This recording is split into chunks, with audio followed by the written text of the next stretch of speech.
So, Deadlock has been out for a while now.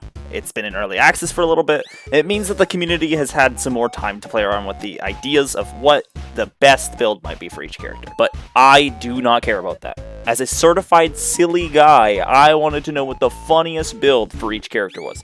So I toiled, I researched, after playing some truly terrible builds and subjecting my teammates to absolute torture, I have narrowed it down to 5 unbelievably fun off-meta builds in Deadlock.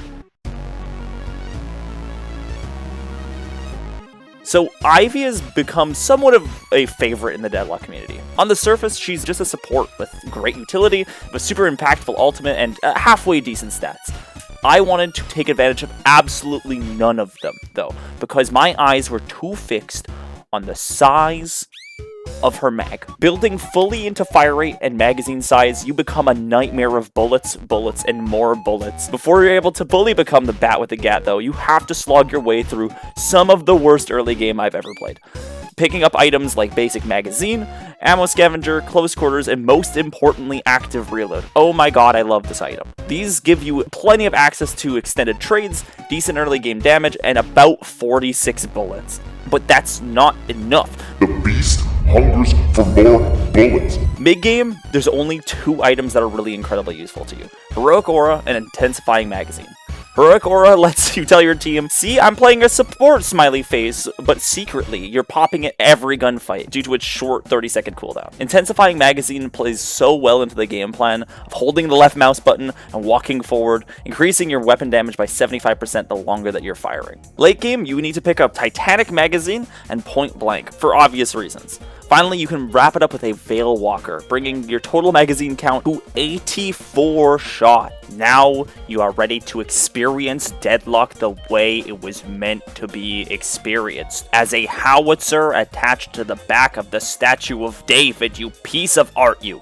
But Ferris, I don't like guns. I like abilities. I like pressing the buttons on my keyboard when it makes the funny sounds. Well, my weird chipmunk squirrel thing, I got something for you. Now, I'm not exactly sure if this is off meta, but it's incredibly fun to play with, so it's worth a mention. Dubbed Double Bomb BEBOP, your entire goal is pretty simple. Buy Echo Shard, put 2 bombs on a person, and send them back into their team.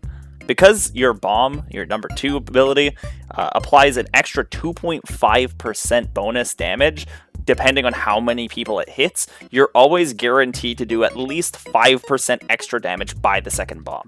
So when you stack this up with an extra, 5 people, this can do a lot of damage, right? With a full build into spirit items, the damage racks up pretty fast.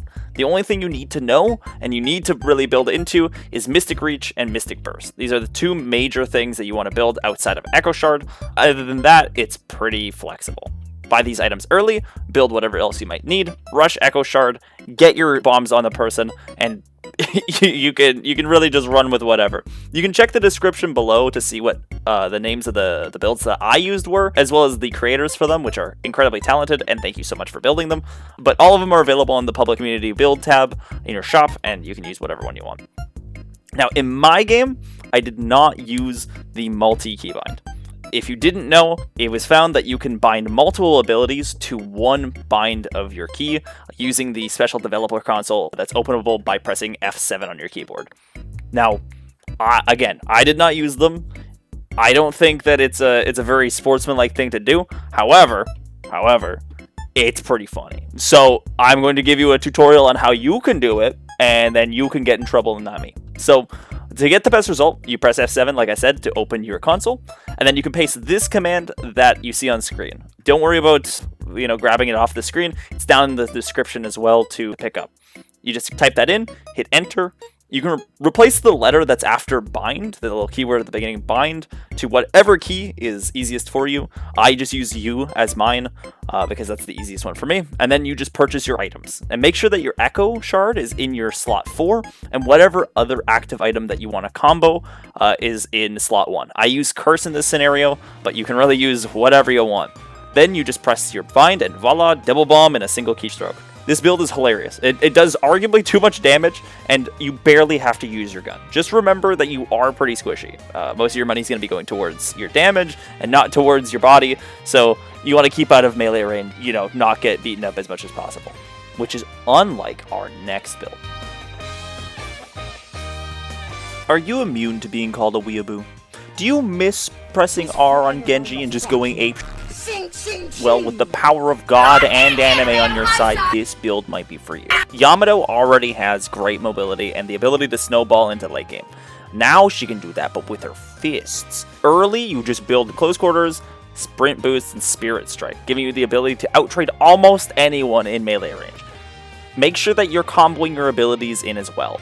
The basic combo I was using when I was playing was you do basic attack 1. It's the one with the 5, I assume, throwing knives? Actually, what are these? But anyway, you use basic attack 1, melee 3, and then you escape.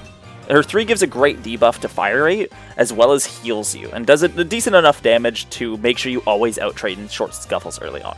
You don't want to take extended trades. You know, meleeing someone to death is only going to get you a parry. You're going to die, so just keep it short. Mid-game, you take melee lifesteal to make trades even better, melee charge, and kinetic dash. Now, kinetic dash, while having no synergy with melee, is to allow you to melt enemies spamming parry. This item increases your fire rate after an air dash, and because you're so close to your basic attack 1, it makes it almost guaranteed to hit all 5 shots. This lets you switch up from bursting enemies with melee to shredding them while they're locked in a parry animation. After that, you can take Enduring Speed, Healbane, and other survivability items that might be necessary to the team comp. Tier 3s and 4s can be Improved Burst for your 1 and 3, Mystic Reverb, and Torment Pulse. You want to almost exclusively build into melee items as well as spirit items in the late game, as they'll allow you to just melt anyone who gets near you. This should give you enough power to 3-shot almost any squishy on their team, and anybody else who dares to call you an edgelord in all chat.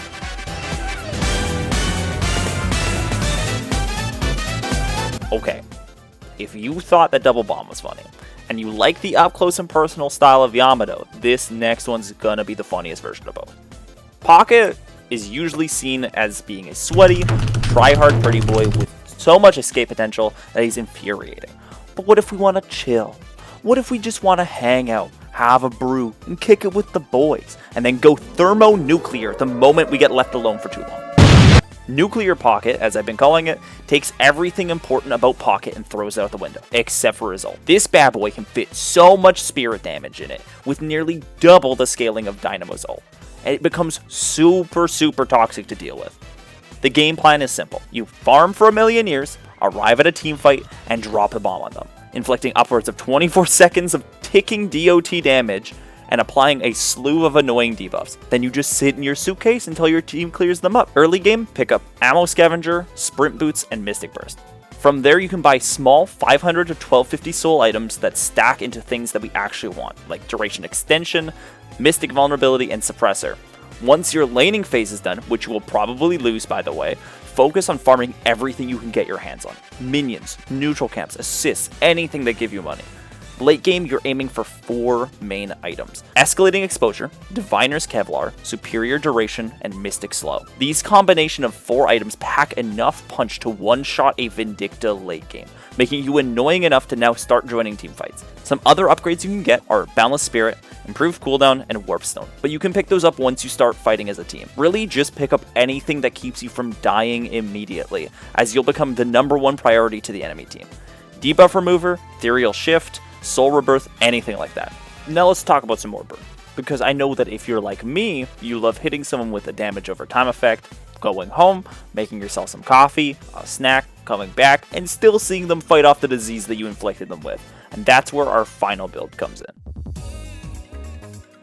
Burnfernus is the double down sandwich of off-meta builds. You think that leaning heavily into what makes you popular makes you 2 times as good, but really it's not that great. That's right, this 97-year-old guy still serves burn damage the old-fashioned way. Badly. But with some changes to your approach and some good use of terrain, this build can be really funny. Burnfernus focuses on maximizing the effects of Infernus' third ability, Afterburn.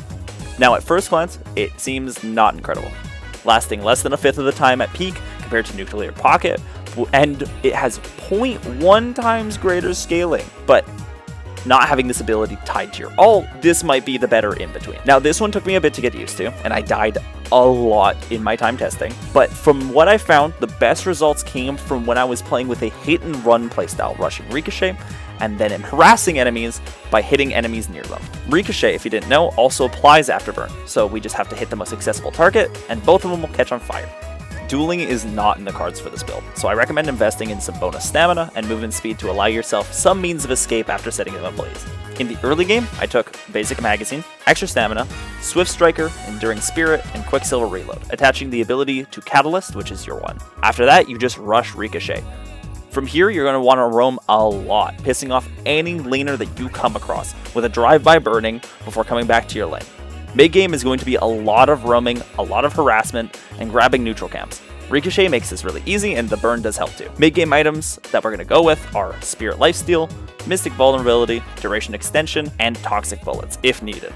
Once you start teamfighting, try and stay out of the front line, flanking with a few well-placed shots into the enemy team and getting out as soon as the burn applies. Try saving up for a big upgrade like Superior Duration, Escalating Exposure, Spiritual Overflow, or Boundless Spirit. With Superior Duration, your burn should last just shy of 5.5 seconds, and it'll have everybody on the other team heated.